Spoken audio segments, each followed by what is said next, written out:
the human brain. And I had a dream last night.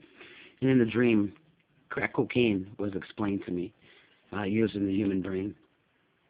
Here you'll see the human brain. You'll see how this looks like. It's like pasta. It looks like noodles.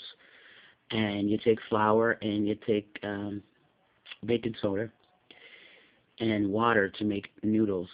So this right here, this noodles and the water that's absorbed in here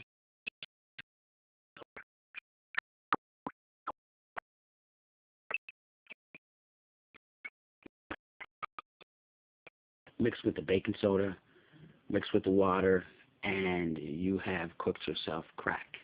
Which when you do that, the head part of the human brain of the creature, this represents what comes back, which is a cookie.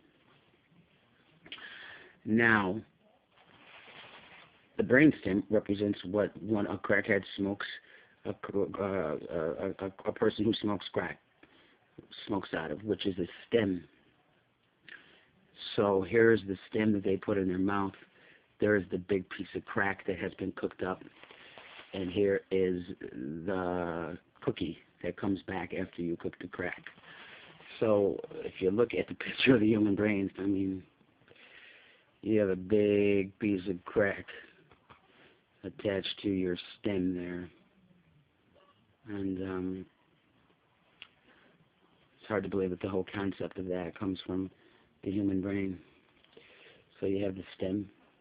Brain stem represents the pipe, the stem. This pasta-looking material represents the flour. The baking soda and the water, which represents the flour, is the powder, is the cocaine. And the baking soda and the water used to cook crack, which after you cook it, it comes back, and they call what comes back a cookie. And here is the cookie. And so America attached to your stem, your crack pipe, is a big old piece of crack. So this is how the making of crack cocaine has to do with intelligence and the human brain. This is how crack cocaine was made. It's made from the concept of the human brain. The stem, the pipe, the crack,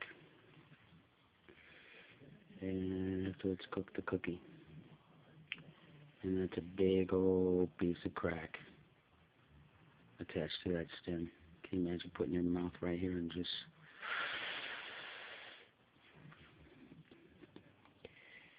That came to me in a dream last night. The whole concept of crack cocaine and the making of it. Can you imagine in a dream? And it related itself.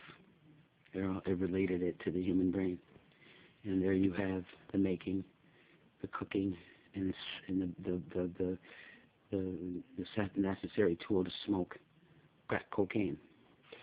And there you have, if you take away the cookie, you have a big old piece of crack and the end of a stem.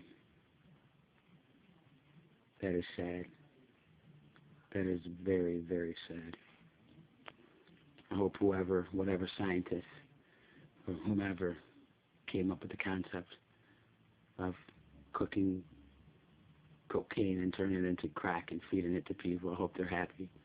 But they probably never thought that someone like I would come along and be able to decipher and decode all the stuff that I've deciphered and decoded, and they shared it and think that God was going to give me the whole concept of this crack thing that they have done to society, give it to me to explain in a dream.